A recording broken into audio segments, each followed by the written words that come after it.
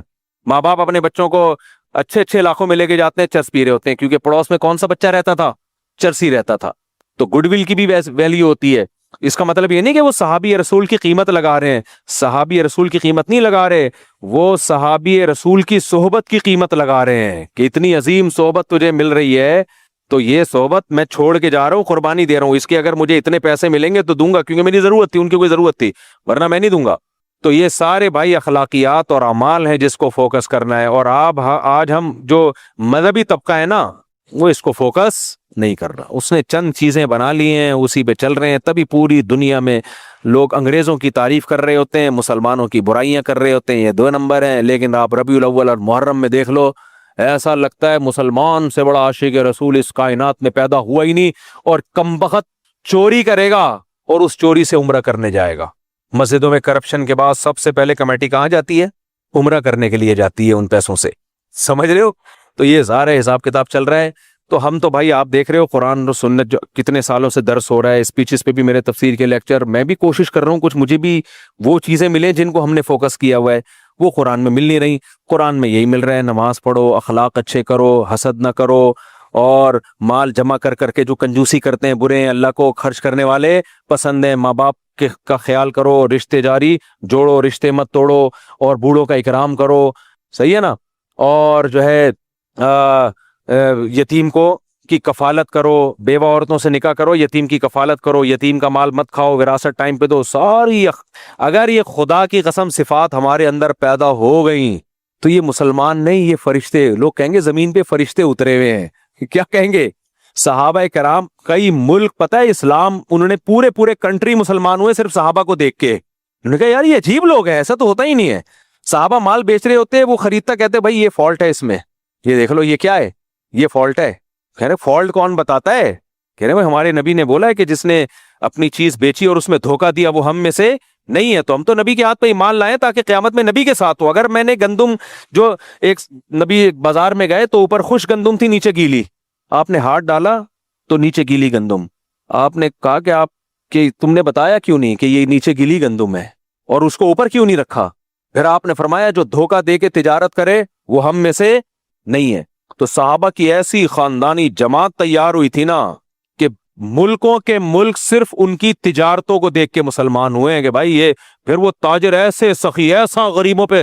میں نے یہ چیز ساؤتھ افریقہ کے مسلمانوں میں دیکھی ہے. ساؤتھ افریقہ کے اور افریقہ کے جو مسلمان تاجر ہیں نا، وہاں کے غیر مسلموں پہ لٹاتے ہیں ایسے پیسہ. کہتے ہیں یہاں کے غیر مسلم ہم سے اتنا خوش ہیں، بقرعید میں کہتے ہیں یہ دے دنا دن، کہتے ہیں ایسا لگتا ہے ان کی عید ہے ہماری عید نہیں ہے، کیونکہ وہاں تو بہت غربت ہے نا، ساؤتھ افریقہ میں تو نہیں، باقی افریقہ میں. تو میں ان کو اور پاور بھر کے آتا ہوں، میں کہتا ہوں اتنا کھلاؤ، ان کا اتنا خیال کرو، بولو بھائی یہ ہمیں کس نے حکم دیا ہے؟ اللہ نے. تو مسلمان کا یہ امیج جانا چاہیے. ابھی کچھ اور ٹائپ کا امیج جا رہا ہے، وہ بالکل بہت غلط قسم کا امیج جا رہا ہے. ابھی بلاک ہو جائیں گے، روڈ ووڈ بند ہو جائیں گے، آپ دیکھنا سگنل مارکیٹ سے شرط، ایمبولینس کو راستہ نہیں ملے گا، کہیں بھی نکلو ادھر سے جلوس آ رہا ہے ادھر سے گھما کے جاؤ. محرم میں الگ جلوس، ربیع الاول میں الگ، پھر سفر میں الگ، پورا مہینہ جلوسوں کی نظری ہو جاتا ہے. میرے بھائی ہمارا اخلاقیات تو ہمارے پاس رہی نہیں ہے. تو پھر اللہ اگر مان لے تو ٹھیک ہے، نہیں مانے گا تو پھر اللہ کو منوانے. اللہ کہے گا جو میں نے قرآن میں جن چیزوں کو فوکس کیا تھا اس کو فوکس کرو گے تو مانوں گا، ادروائز نہیں. اللہ عمل کی توفیق عطا فرمائے. بس اذان کے فوراً بعد جماعت کھڑی ہو جائے گی. مفتی صاحب میری ایج 15 سال ہے اور میں ٹریڈنگ کرتا ہوں. میرا ٹریڈنگ سے 250 لاکھ 2.5 لاکھ 3 لاکھ کماتا ہوں ماشاءاللہ 15 سال میں. اور میرا گھر والوں کو نہیں پتا یہ میرے لیے حلال ہے یا حرام. کیا مطلب میرے گھر والوں کو نہیں پتا؟ اور ٹریڈنگ میرے لیے صحیح بھی ہے یا نہیں ہے؟ بھائی حلال ٹریڈنگ اگر کر کے 2.5 لاکھ روپے کما رہے ہو، سبحان اللہ یار، سبحان اللہ. تو یہ گھر والوں کو نہیں پتا. انٹرنیٹ پہ آج کل لوگ نوٹ چھاپ رہے ہوتے ہیں، تو ابا کو اپنے بتا دو، اماں ابا کو بتا دو. ابا اماں خیر خواہی ہوتے ہیں، باقیوں کو نہ بتاؤ، وہ کھا جائیں گے پھر نا، بیوقوف بنا کے کاروبار کے نام پہ. لیکن اب باپ سے زیادہ خیر خواہ کون ہوتا ہے؟ بتانا اس لیے ضروری ہے کہ یہ عمر آپ کی بگڑنے کی بھی ہے. اس عمر میں اتنا پیسہ آنا شروع ہو جائے تو سٹے بازی میں بھی لگ سکتا ہے، لڑکیوں میں لگ سکتا ہے، 20 تو ابا نگرانی کریں گے. اور ابا پہ لازم ہے کہ ایسا نہ ہو کہ ابا ہی سارے کھا جائیں، تو وہ ابا بن کے دکھائیں. مفتی صاحب کیا لکھا ہے؟ نیو کراچی کی ایک مسجد میں ایک امام نے یہ کہا ہے کہ شیعہ کے 12 امام اور سنی کے 4 امام حضور صلی اللہ علیہ وسلم کے قدم کی خاک کے برابر بھی نہیں ہے. یہ بات ٹھیک ہے؟ ظاہر ہے نبی کی قدم کے خاک کے برابر کون ہو سکتا ہے؟ کوئی بھی امام نہیں ہو سکتا. اس میں کون سی تھا؟ مفتی سے آپ نے بتایا تھا کہ دبلے پتلے لوگوں کے لیے جو، کیا لکھا ہے یار اب پورا یاد نہیں، دبلے پتلے لوگوں کے لیے ناسکا میں 3 قسم کے، بھائی پڑھ کے بتانا کیا لکھا ہوا ہے. یہاں پہ تنقید کرنا ہے آپ کی بات کرنا، آپ کے باپ کے آپ نے کہا تھا ایک شخص نے نوکری چھوڑ کر کاروبار کیا، اس میں خسارہ ہوا جس کی وجہ سے اس کی موت واقع ہو گئی. روزی کے ظاہر اس کا ذمہ تو اللہ، رزق تو اللہ کے ذمہ ہے، وہی راستہ دکھاتا ہے. ہمیں رزق کی کوشش تو کرنی چاہیے نا، کیونکہ نفع ہو یا نقصان، نوکری چھوٹ جانا یا وغیرہ وغیرہ. اگر انسان، میں سمجھ گیا ان کا سوال کیا ہے. دیکھو میں نے ایک بندے کا واقعہ سنایا تھا، اچھے والی جاب چھوڑی، کاروبار کروں گا، نوٹ چھاپوں گا، کاروبار چلانی، جاب بھی گئی، خودکشی کی ہے اس نے، بچ گیا خیر. تو کہہ رہے رزق کا وعدہ تو اللہ نے کیا ہے، اب انسان کوشش تو کرتا ہی ہے. یہ ان کے سوال کا خلاصہ. اس بیچارے نے کوشش کی، کو غلط تو نہیں کیا، غلط کیا. اس لیے کہ شریعت کی تعلیمات یہ ہیں کہ دع ما یریبک الی ما لا یریبک. نبی نے فرمایا جس چیز میں تردد ہو اس کو چھوڑ دو، جو یقینی ہو اس کو لے لو. اب یقینی جاب تھی جو لگی بندی گورنمنٹ جاب تھی، پیسے آ رہے تھے، آتے رہتے. آپ کو کاروبار کا پتہ نہیں تھا چلے گا بھی نہیں کہ بھی نہیں چلے گا، آپ نے رسک لے لیا، زیادہ بڑے ہاتھ مارنے کے چکر میں. تو یہ شریعت کی تعلیمات کی خلاف ورزی ہے. جب خلاف ورزی کرو گے تو پھر تھوڑی اللہ کا وعدہ ہے. ہاں جاب کے ساتھ ساتھ تھوڑا چھوٹا موٹا بزنس کرتے رہتے, پھر دیکھتے بڑھتا جا رہا ہے, پھر چھوڑ دیتے جاب. تو یہ صحیح نہیں ہے. میں کیا کہتے ہیں, میں MBBS اسٹوڈنٹ